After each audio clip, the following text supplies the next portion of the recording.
Se han lanzado pilotos de caza para interceptar ovnis en el cielo. ¿Pero qué sucede cuando los pilotos tienen la orden de abatir? Los pilotos de caza se ven obligados a enfrentarse a algo para lo que no han sido entrenados y que oficialmente no existe. Y cuando se topan con los ovnis, su misión queda clasificada automáticamente.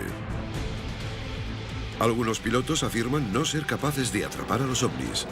Otros declaran que sus armas están bloqueadas a la hora de disparar. Lo que ocurre durante estas misiones suele ser alto secreto. ¿Afecta el estrés del combate a los testimonios de los pilotos?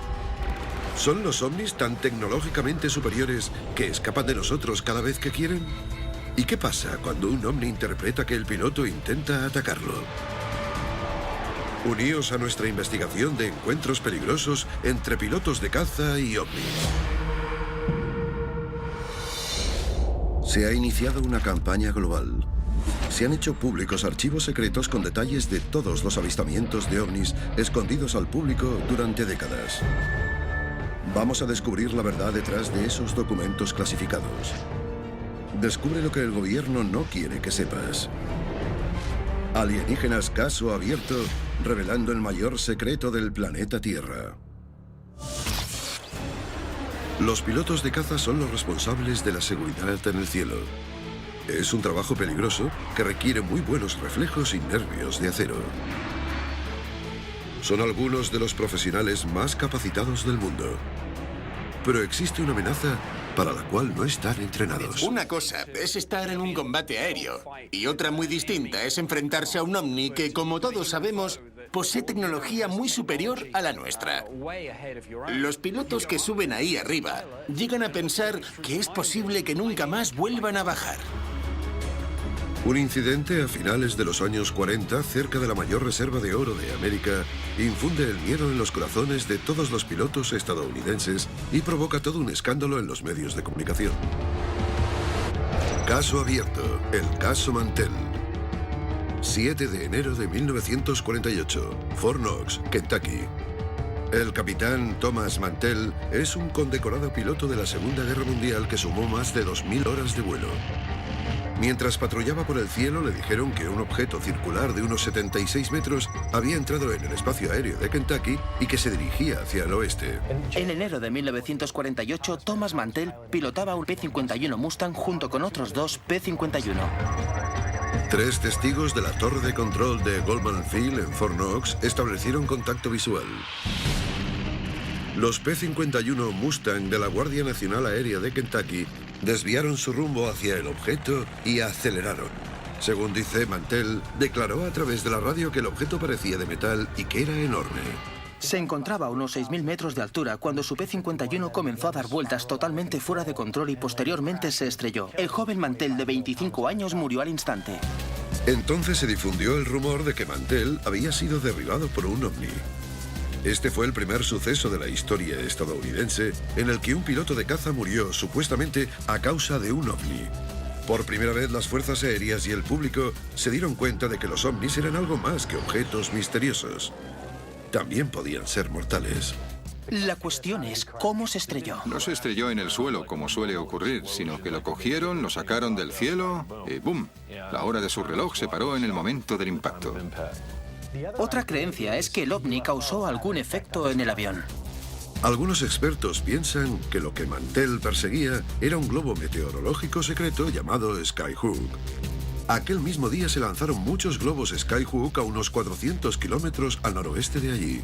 Pero ninguna de las explicaciones encajaba y los militares pidieron que la identificación de ovnis fuese una prioridad máxima. Esto comenzó a difundirse entre los militares y provocó cierta histeria y cierto miedo. Si tu comandante te ordena que acabes con el enemigo y resulta que el enemigo es mejor que tú, supone una gran amenaza y a la vez un gran problema. Años después, un incidente en Brasil confirma el hecho que ha abrumado a todo el mundo militar durante 40 años. Una cosa es perseguir ovnis y otra muy distinta es conseguir atraparlos. Caso abierto, el incidente de Sao Paulo. Sao Paulo, Brasil, 19 de mayo de 1986. Aquel año se detectaron 20 ovnis con un radar y varios testigos llegaron a verlos. 2 reactores de caza F-5E y 3 Mirage despegaron de la base de las Fuerzas Aéreas de Santa Cruz y de Annapolis. Los radares detectaron 20 objetos. Durante 4 horas, muchos aviones vieron aquellos objetos sin identificar volando. Algunos de estos pilotos percibieron a los ovnis de manera visual, al igual que a través de los radares, lo que involucró a 6 o más aviones militares. En una rueda de prensa, el general brasileño Octavio Lima declaró que en algún momento la persecución se invirtió y el avión de combate F-5E fue rodeado por 13 luces de colores que comenzaron a perseguirlo, 7 por un lado y 6 por el otro. Más tarde, el gobierno brasileño se tomó en serio este hecho y oficiales de alto nivel de las fuerzas aéreas se vieron involucrados, incluyendo al ministro de Aeronáutica. El incidente de Sao Paulo se debate abiertamente entre los oficiales del gobierno de alto rango en Brasil. Pero al final sugirieron que podría tratarse de desechos espaciales. ¿Puede que fuesen desechos espaciales? Por supuesto que pudieron haberlo sido. Si es que a los desechos espaciales les gusta merodear y planear por ahí, pero lo dudo. Un mensaje del Sistema de Agregado de Defensa estadounidense en Río para la Agencia de Inteligencia de la Defensa decía lo siguiente: 3 contactos visuales y el contacto positivo mediante 3 tipos diferentes de sistemas de radares nos incitan a pensar que algo ha llegado a Brasil. A continuación, os mostraremos uno de los incidentes más impactantes relacionado con los ovnis, en el que se demuestra el poco poder que puede llegar a tener un caza, incluso centrándose en el objetivo. Esto es Alienígenas, caso abierto. Bien equipados y con órdenes de abatir, los aviones de caza llevan décadas interceptando objetos desconocidos en el cielo. Pero ¿qué sucede cuando deciden atacar? Caso abierto. El incidente de Teherán. Teherán, Irán, 19 de septiembre de 1976. Los ciudadanos detectan un ovni y la torre de control del aeropuerto internacional de Mehrabad lo confirma. Era de unos 91 metros de diámetro. El radar que lo detectó fue el de un F-4 Phantom. El objeto se iba haciendo cada vez más grande en la pantalla, por lo que preguntaron qué era lo que tenían que hacer, y en control dieron órdenes de derribarlo. Uno de los pilotos se acercó al ovni. Lo describió como un objeto muy luminoso, como una pequeña luna brillante. Pero lo que ocurrió después desafía todas las explicaciones posibles. Un segundo ovni salió del primero y disparó al F-4 Phantom. El piloto vio cómo la nave expulsó aquella cosa que se dirigía hacia él y pensó que era un misil. Así que lo que hizo fue armar sus 4 misiles principales para lanzarlos y devolver el ataque. Pero cuando se disponía a lanzarlos, todo en la cabina de mando dejó de funcionar. El radar, los misiles, todo. Los motores funcionaban y el avión continuaba volando, pero no podía disparar. Sin duda es un momento espantoso para cualquier piloto y en este caso los objetos desconocidos desafiaron las leyes de la física. Antes de estrellarse contra el avión, hizo una bajada, dio una vuelta alrededor de la nave y luego volvió al ovni. Lo único que puedo decir es que nadie sería capaz de hacerlo. La cuestión es qué tipo de tecnología es capaz de engañar a un radar y apagar todos los sistemas eléctricos, pero hacer que el motor siga en funcionamiento. Fue capaz de desarmar de forma selectiva las armas de las que disponía. ¿Qué tipo de tecnología hace eso? No tengo ni idea. Nosotros no tenemos ese tipo de tecnología, pero parece que alguien sí. El incidente de Teherán sigue siendo un caso sin precedentes en la ufología debido a que el informe de la inteligencia de la defensa quedó archivado 3 días más tarde. Todo esto está detallado en un documento de 4 páginas desclasificado en la comunidad de inteligencia de los Estados Unidos. Fue un acontecimiento muy importante. Un suceso de este tipo es algo que tanto la Agencia Central de Inteligencia, la Agencia de Inteligencia de la Defensa y las Fuerzas Aéreas se toman en serio. Cuando lees el informe, todo parece ficción, desde la primera palabra hasta la última. Ni siquiera hoy en día son capaces de explicar lo que pasó. Pero existe otro documento muy importante acerca del caso Teherán. Un documento que explica por qué los organismos de alto secreto siguen estudiando a los ovnis. La evaluación experta desclasificada declara que los testimonios de muchos testigos eran bastante creíbles. Las observaciones visuales se confirmaron con los radares y otras 3 naves declararon efectos electromagnéticos similares. Tuvieron que enfrentarse a algo que es de fuera de este mundo, que no tiene nada que ver con las cosas para las que han sido entrenados. De repente pasan de ser el mejor de los mejores a ser bastante inferior que el enemigo, lo cual supone una gran amenaza para cualquier militar de este mundo. ¿Cómo se aplican órdenes sobre algo que hasta ese momento nadie sabía que existía? La conclusión final de la valoración de la Agencia de Inteligencia de la Defensa de Teherán declara: relato sin resolver. Este caso es todo un clásico que reúne todos los principios necesarios para llevar a cabo un estudio del fenómeno ovni. Lo que ocurrió en Teherán aquella noche fue algo muy extraño y fuera de lo común. Es un acontecimiento que incluso décadas después sigue sin tener explicación. A continuación, el único caso de la historia militar en el que un piloto de caza recibe órdenes de abatir y presuntamente golpea a un ovni. Esto es Alienígenas, caso abierto.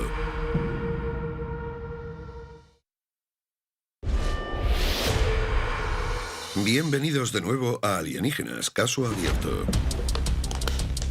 Las pruebas secretas del gobierno y los convincentes testimonios de los testigos oculares y de los radares sugieren que una tecnología avanzada y desconocida amenaza al espacio aéreo.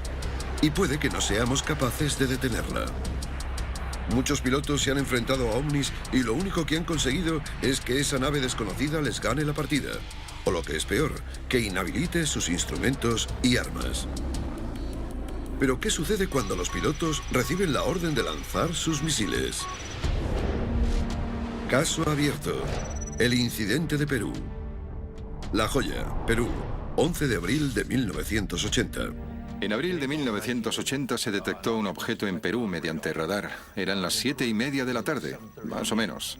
Fue el caso de Óscar Santamaría. Era un comandante de las Fuerzas Aéreas que despegó para seguir la trayectoria de un objetivo desconocido, al que estaban rastreando en los radares militares. Unas 2000 personas estaban trabajando en la base de las Fuerzas Aéreas Mariano Melgar cuando localizaron lo que parecía ser un globo meteorológico cerca de una zona de alta seguridad.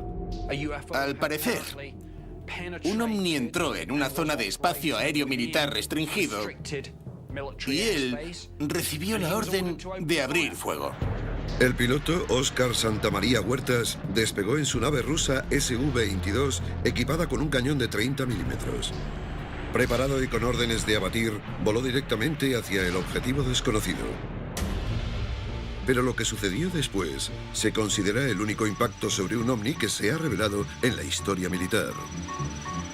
Se acercó hasta aquella especie de globo y disparó los cañones.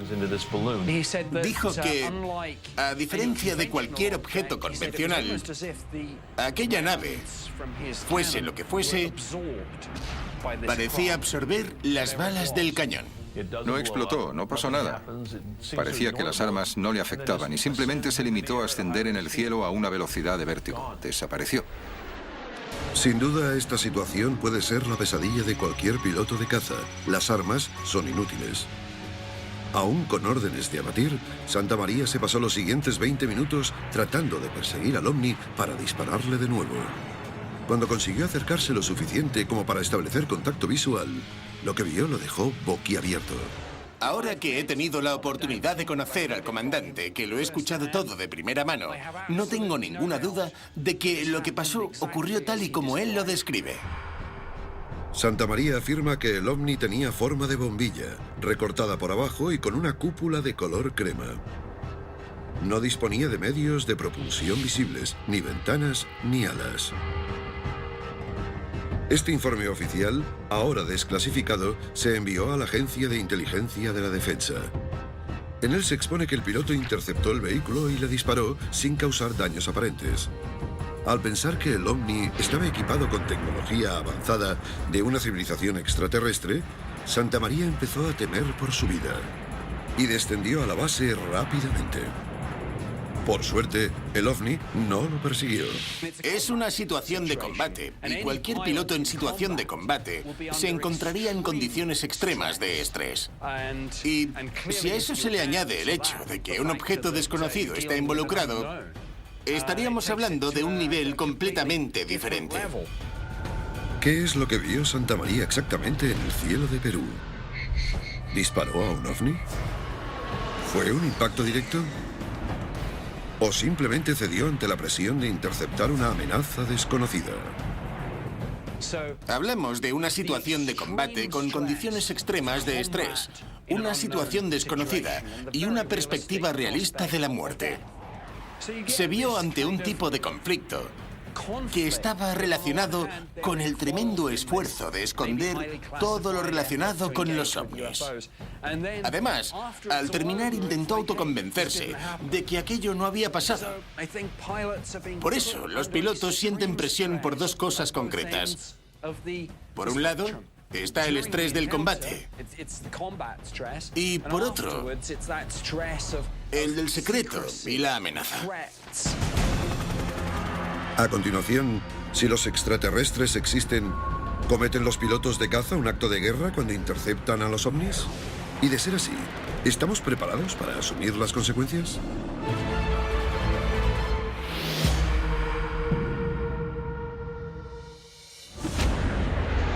El testimonio de los pilotos que reciben órdenes de abatir naves desconocidas es fundamental para el estudio de los ovnis, ya que trabajan con la presión de defender el cielo de las amenazas no identificadas y de las posibles represalias por parte de las fuerzas aéreas.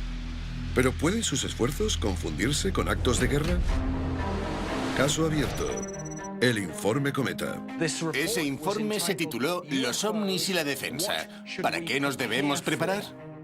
En 1999 se publicó en Francia el informe Cometa, que resumía las pruebas que corroboraban que el fenómeno ovni era cierto y que posiblemente suponía una amenaza real para todo el mundo. Se llegó a la conclusión de que los ovnis eran reales y de que estaban dispuestos a considerar que aquellas cosas eran, de hecho, naves extraterrestres. Creamos o no en los ovnis, si vemos algo volando en un espacio aéreo tan controlado, debemos tomárnoslo en serio, independientemente de si creemos en estas cosas o no. El comité de 13 miembros, formado por hombres del gobierno, de las fuerzas militares y algunos de los mejores científicos de Francia, hizo una increíble recomendación. Recalcó el hecho de que teníamos que intentar idear un plan de defensa, una forma de estar alerta y de esquivar a los enemigos que podrían estar invadiendo nuestro espacio aéreo e intentando invadir el planeta. ¿Visitan nuestro planeta? ¿Miles de testigos? Dirían que sí. Protegemos muchas cosas en el planeta Tierra, pero en el momento en que una civilización alienígena aterriza en la Tierra, todo cambia en cuestión de segundos. El informe Cometa cuestionaba la habilidad de la Tierra para defenderse de un ataque enemigo desconocido.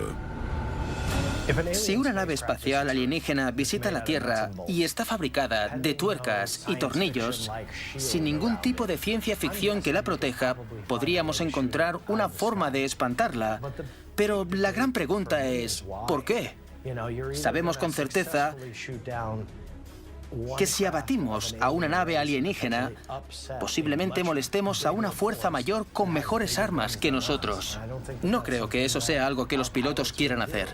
Creo que lo que deberíamos hacer es cruzar los dedos y desear que no tengan malas intenciones, porque, sinceramente, no creo que seamos capaces de deshacernos de ellos.